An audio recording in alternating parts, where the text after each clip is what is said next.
part of my journey of putting the story together to get a grasp on who is Yogi Bhajan. What exactly has he accomplished? Yogi Bhajan, as I think many of you know, he came to Toronto from India in 1968. He found a country with a youth uprising happening. You know, youth. There were a lot of youth. That's part of what was going on. You know, after the Second World War, a lot of people got married and had babies, and then had more babies, and so there were a lot of grown-up babies. We call them teenagers. We call them youth. We call them trouble. We call them different things. And we were very educated, more educated than our parents. We were the most educated generation.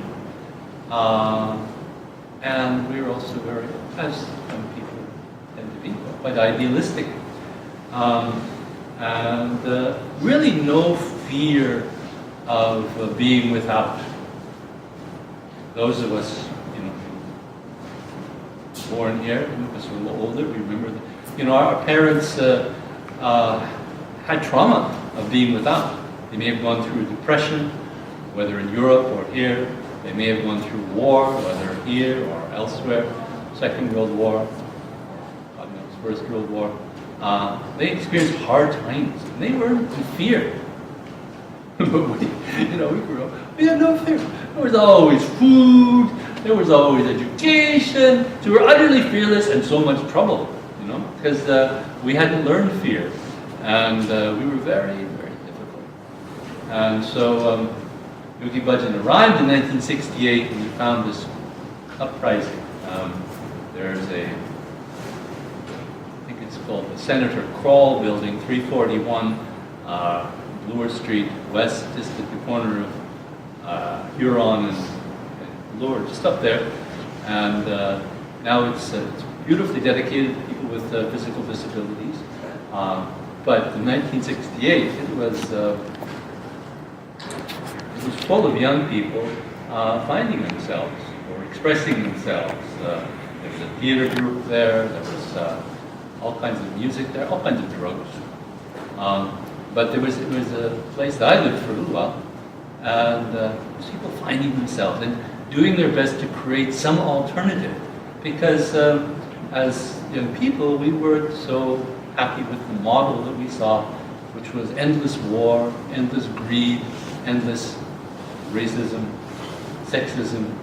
We didn't like that. And we said we can do better.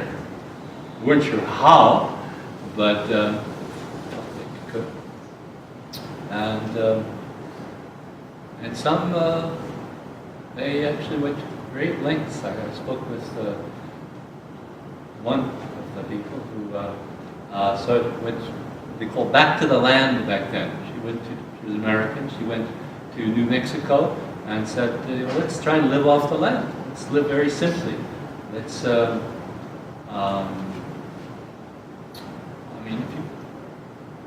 come at this from a lot of different ways, but you can come at it statistically. You can say that people were very alienated from their own bodies.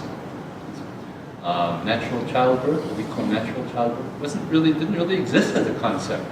That's what pioneers did. People in the pioneer days did that. And now we have modern facilities. We have, what do you call it? Places you can go in the hospital, maternity wards, right? And we don't need breastfeeding. We have Gerbers, we have Nestle's, we have all the better stuff. Statistics, I think maybe 5% of the women in North America, if you check, were doing breastfeeding, and less than that were doing natural childbirth. And so that's where we came in. We were questioning that. We were questioning the diet. We were questioning booze. Marijuana was a better option. Or taking something a little more visionary, like mescaline or peyote or LSD. And so that's what Yogi Bhajan came to. Ironically, he had been through his own experience of alienation from younger people, from the older generation. And so he was prepared for this. Now, I'll go into that a little deeper in a bit. But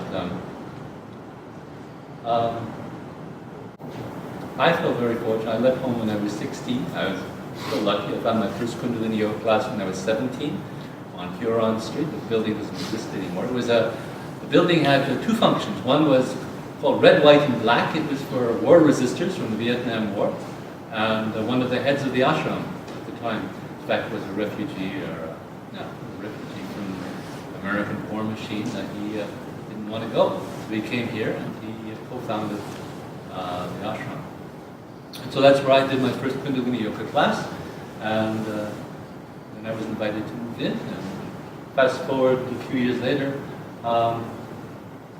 this great man who we loved, we would work so hard when we heard he was coming to clean the house. Some of you, a few of you, remember that experience, because we want everything to be immaculate.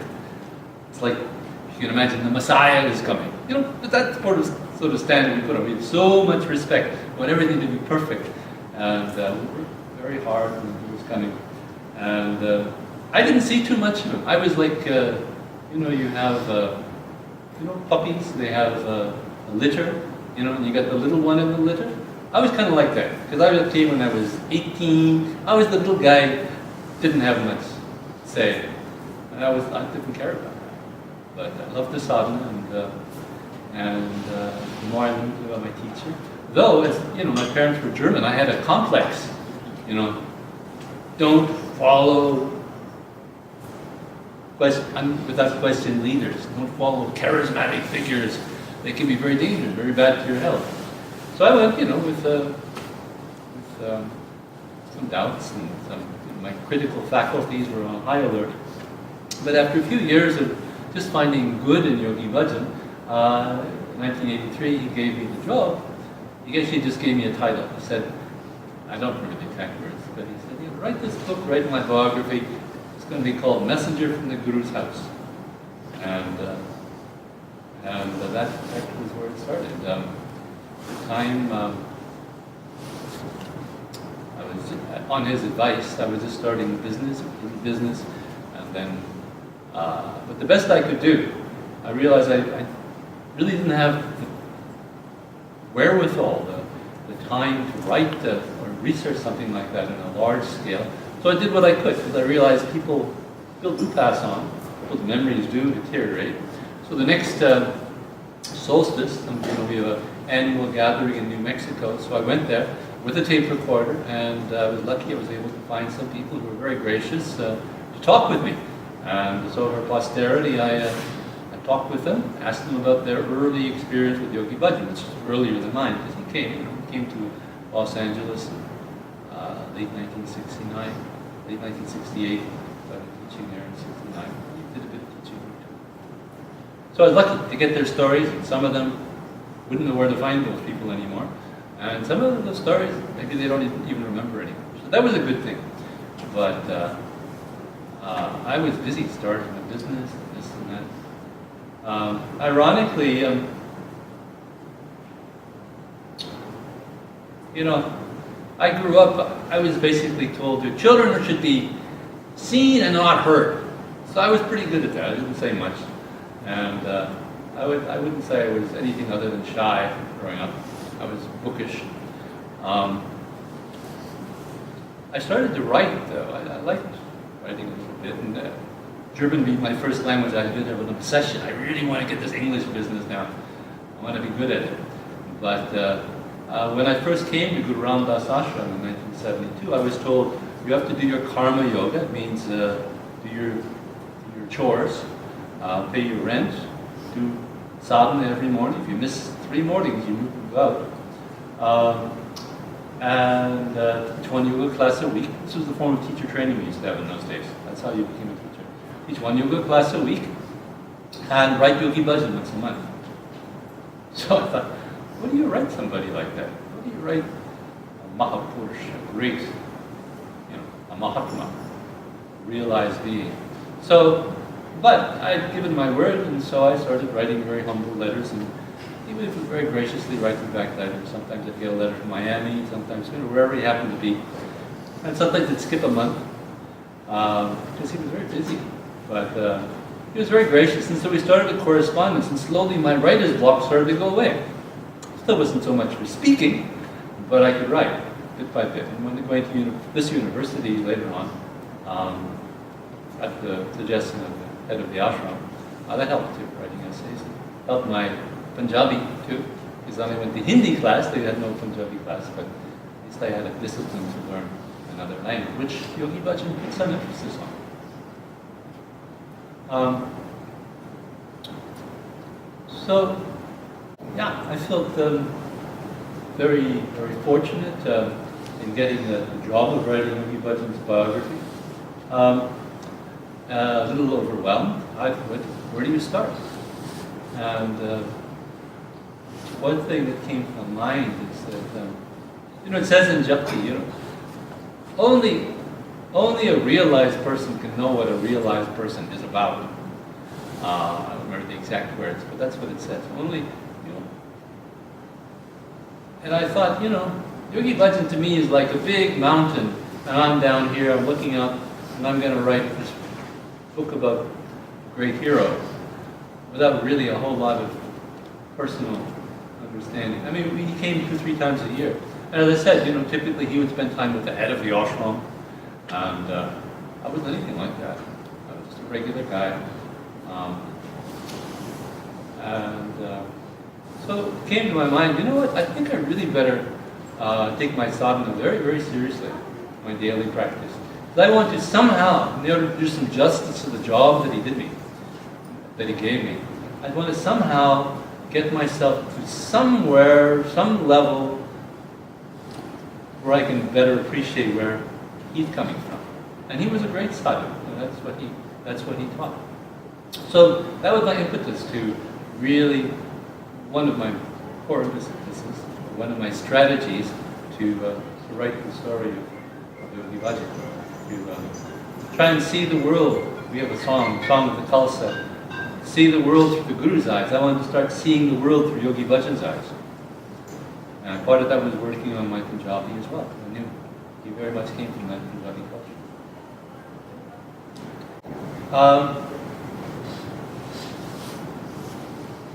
Yogi Bhajan is very patient, and he was very gracious. He gave me the assignment in 1983, and I didn't hear anything from him until 1984 when he sent me a fax. How's the biography coming? 9 years later, right? Very patient. I realized I better get on the ball here, get this together. I found different things, but I'd done a little bit of writing, but I figured I had to put it together. And he wanted, there was a big conference coming up in India. It was called the World Sikh Conference, and I think he wanted something to show. In fact, there was a lady, some of you might remember, Siri Simran, who Yogi Bhajan took out of he did that sometimes. He would come to an ashram, and some of the talented people, he would just pick them up and say, "You're coming with me." And so it was fine. There was a certain young man who was head over heels in love with her, but she didn't care for him. So it was not a very happy situation. It was just as well that he grabbed her. And she had a fine experience in Los Angeles.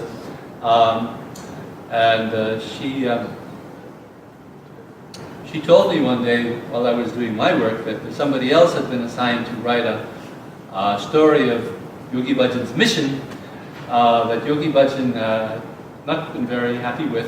In fact, she said literally he had taken it and thrown it against the wall. And, and there's different ways of communicating. It's a visual communication. What do I like? What do I think about your work? That's what I think of your work. So he got to the point, And so Siri Simran asked whether I would mind if the particular person would use, but then I must have submitted it, my draft that I sent. I said no. So if you find there's a little version there, it's called Sikh Dharma of the West, History of Sikh Dharma of the Western Hemisphere. Some of that research came from the work that I did, and I was happy to contribute it in whatever way I could. I wasn't near published, but and so then I continued to work. I went to India at one point. But I submitted a draft. I submitted 2 drafts. One was on sadhana. I took quotes of Yogi Bhajan, quotes from Gurbani, and also quotes from his students, including children.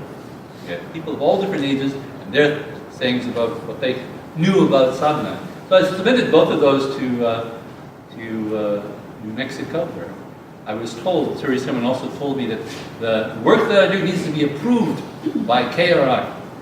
So I submitted all that stuff, and I thought, sure enough, by the time I come back from India in 6 months, I'll be rich and famous. You know, I'll have approval, well, Yogi Bhajan's biography published, and la-li-la-li-la. Well, it didn't work out that way.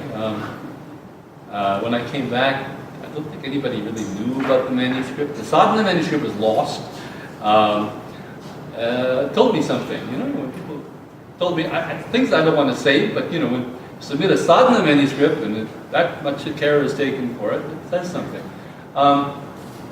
But also a biography. Finally, I found out who's in charge, and she had a committee, and the committee was like, anybody know Kafka, Franz Kafka? A surrealistic writer, kind of depressing. Well, one of his stories, he deals with this faceless bureaucracy. I started to feel like that, you know. How is it coming? Oh, it's coming great. No results. And they went on for years. And then there was another editor. He didn't know was the editor. And I had to keep inquiring, who's the new editor? And so there was no priority given it. In 2008,